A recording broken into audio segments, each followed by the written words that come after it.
ജ്ഞാനം 1-ാം അധ്യായം. നീതി ജീവന്റെ മാർഗം.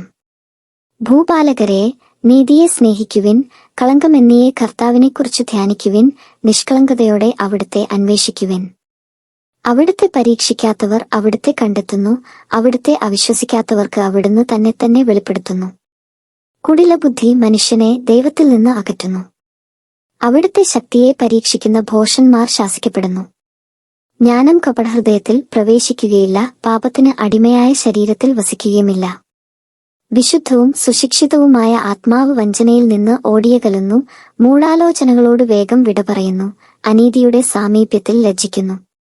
ജ്ഞാനം കരുണാമയമാണ്, എന്നാൽ ദൈവദൂഷണം പറയുന്നവനെ വെറുതെ വിടുകയില്ല. ദൈവം മനസ്സിന്റെ സൂക്ഷ്മ വ്യാപാരങ്ങളെ അറിയുന്നവനും ഹൃദയത്തെ യഥാർത്ഥമായി നിരീക്ഷിക്കുന്നവനും നാവിൽ നിന്ന് ഉതിരുന്നത് കേൾക്കുന്നവനുമാണ്. കർത്താവിന്റെ ആത്മാവിനാൽ ലോകം നിറഞ്ഞിരിക്കുന്നു. എല്ലാറ്റിനെയും ആശ്ലേഷിക്കുന്ന അത് മനുഷ്യൻ പറയുന്നത് അറിയുന്നു. ദുർഭാഷണം നടത്തുന്നവൻ പിടിക്കപ്പെടും, നീതിയുടെ ശിക്ഷ അവനെ വെറുതെ വിടുകയില്ല. അധർമ്മിയുടെ ആലോചനകൾ വിചാരണയ്ക്ക് വിധേയമാക്കപ്പെടും, അവന്റെ വാക്കുകൾ കർത്താവിന്റെ മുൻപിൽ വരും. അത് അവന്റെ ദുർവ്യാപാരങ്ങൾക്ക് സാക്ഷ്യമായിരിക്കും. അസഹിഷ്ണുവായവൻ സകലതും കേൾക്കുന്നു, മുറുമുറുപ്പ് പോലും അവിടുത്തെ ശ്രദ്ധയിൽപ്പെടാതെ പോവുകയില്ല. നിഷ്പ്രയോജനമായ മുറുമുറുപ്പിൽപ്പെടരുത്. പരദൂഷണം പറയരുത്. രഹസ്യം പറച്ചിലിന് പ്രത്യാഘാതമുണ്ടാകും. നുണ പറയുന്ന നാവ് ആത്മാവിനെ നശിപ്പിക്കുന്നു.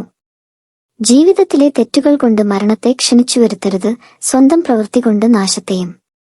ദൈവം മരണത്തെ സൃഷ്ടിച്ചില്ല, ജീവിക്കുന്നവരുടെ മരണത്തിൽ അവിടുന്ന് ആഹ്ലാദിക്കുന്നുമില്ല. നിലനിൽക്കാൻ വേണ്ടിയാണ് അവിടുന്ന് എല്ലാം സൃഷ്ടിച്ചത്. സൃഷ്ടികളെല്ലാം ആരോഗ്യമുള്ളവയാണ്. മാരകവിഷം അവയിൽ ഇല്ല, പാതാളത്തിന് ഭൂമിയിൽ അധികാരമില്ല. നീതി അനശ്വരമാണ്. അധർമ്മികളുടെ ചിന്താഗതി.